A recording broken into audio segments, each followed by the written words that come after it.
Hi guys! Welcome to Unfolding Kate.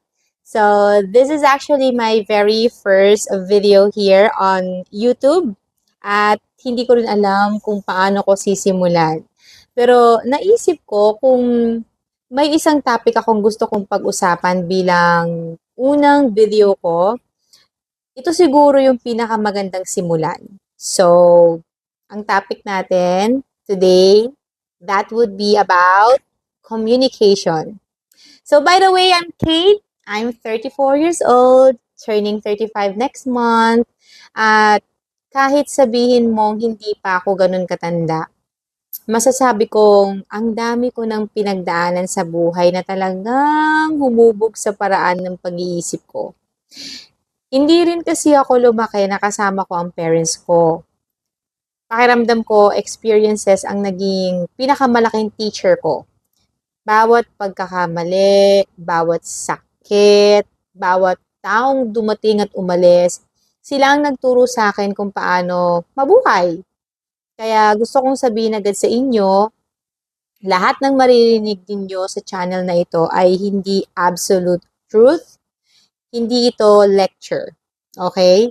Hindi rin ito para sabihin na ito lang ang tamang paraan. These are simply lessons I learned through my own experiences. At sana kung may makuha man kayo rito, yung mga bagay na makakatulong sa journey ninyo. Bakit communication ang unang topic? Kasi habang tumatanda ako, mas lalo kong nare-realize na halos lahat ng problema sa buhay natin may connection sa communications. Minsan hindi dahil masama ang tao, hindi dahil wala ng pagmamahal, kundi dahil hindi na alam kung paano magsalita o paano makinig. At alam nyo, napansin ko rin yan sa sarili ko. May mga pagkakataon na natakot akong magsabi ng nararamdaman ko. May mga pagkakataon ding nagsalita ako sa maling paraan. At doon ko na na-realize, communication isn't just about talking. It's about understanding. It's about listening. It's about making another person feel safe enough to be honest. Kaya gusto kong simulan ng channel na ito sa topic na ito.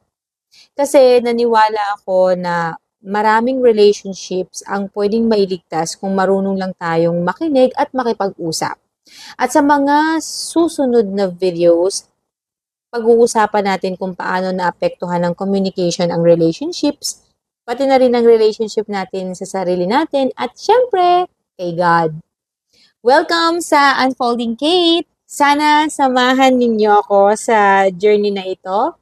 So, see you sa next chapter! Bye!